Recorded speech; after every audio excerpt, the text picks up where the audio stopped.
ये गाय का जो बछड़ा है ये 4 महीने का था जब हमें किसी टूरिस्ट ने कॉल किया इसके बारे में।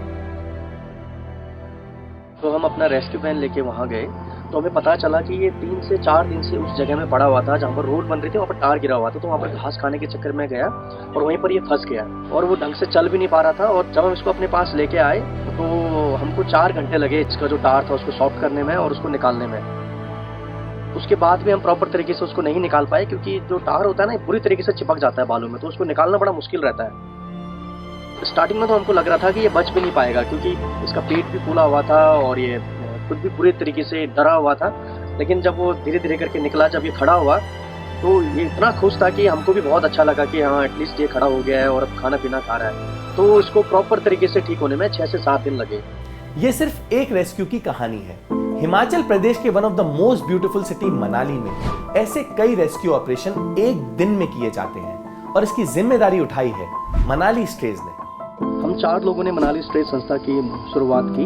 इसमें बैकी, बुद्धि और एमा 3 और को-फाउंडर्स हैं। तो एमा से हमारी मुलाकात हुई थी 2018 में जब वो मनाली से धर्मशाला जहाँ हम काम करते थे वहाँ वॉलंटियर करने आए थे। तब उन्होंने हमें मनाली में आवारा जानवरों की स्थिति के बारे में बताया कि यहाँ पर फैसिलिटीज़ नहीं थी उस लेवल की जहाँ पर अगर कोई आवारा एनिमल इंजर्ड हो जाए तो उसका कोई इलाज कर सके। तो कमलेश जी ने डिसाइड किया कि वो धर्मशाला में अपनी जॉब को छोड़ के मनाली सेटल हो जाएंगे और स्ट्रे एनिमल्स को सेव करेंगे। तो 2019 28 सितंबर में हमने पहला रेबीज कैंपेन स्टार्ट किया जहाँ पर हमने कोई 80 डॉग्स को वैक्सीन किया। धीरे धीरे करके जब हम बाइक से जाके हम घर घर जाके उनका ट्रीटमेंट करते थे या रोड पर जाके हम आवारा जानवरों का ट्रीटमेंट करते थे। लेकिन कई बार ऐसा होता था कि अगर कोई जानवर को काफ़ी ग्रेवियस इंजरी है तो उसमें दिक्कत आने लगी कि उनको रखें तो रखें कहाँ, क्योंकि अगर रोड पे अगर आप आवारा एनिमल का इलाज कर रहे हैं तो अगले दिन वो मिले ना मिले वो बड़ा मुश्किल रहता है। तो फिर उन सब ने मिलकर एक ऐसी जगह सेटअप किया जहां पे एनिमल्स का सिर्फ इलाज ही ना हो बल्कि उनको कुछ दिन रखा भी जा सके।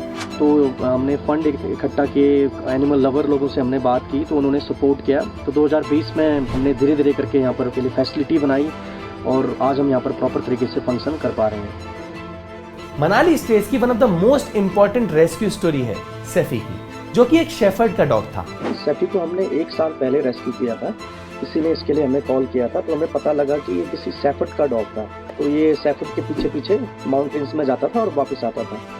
इसके पेट में काफ़ी पानी भर गया और उन लोगों के लिए इसका ट्रीटमेंट कराना बड़ा मुश्किल हो रहा था। तो जब हम अपने पास लाए तो इसका वेट कोई 45 केजी के आसपास था।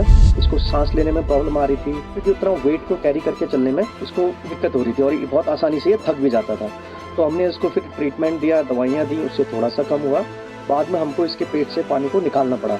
तो हमने जब फर्स्ट टाइम पानी निकाला तो कोई 8-9 लीटर पानी निकाला और उसके नेक्स्ट डे ही हमने देखा कि वो हेल्थ में बहुत इंप्रूवमेंट थी। ये उछल कूद रहा था, ये और डॉग्स के साथ खेल रहा था।